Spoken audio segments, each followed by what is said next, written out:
به نظر میرسه امروز تمیزکاری داری. تو هنوز نرفتی؟ دیگه دارم میرم. اومدم آب بخورم. این چرا داره تمیزکاری میکنه؟ تو چرا تمیزکاری میکنه؟ حالا خانم تبد اومده پایین؟ آره خوبم، ممنون. این چرا سر درسش نرفته؟ حتی من از وقتی اومدم آموزشگاهش هم نمیره. تو چرا سر درسات نمیری؟ با چه رویی بره؟ مغزش که از کاه پره.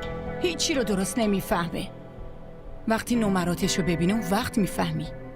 آره. خب وقتی حواسش به جاهای دیگه ای پرت باشه که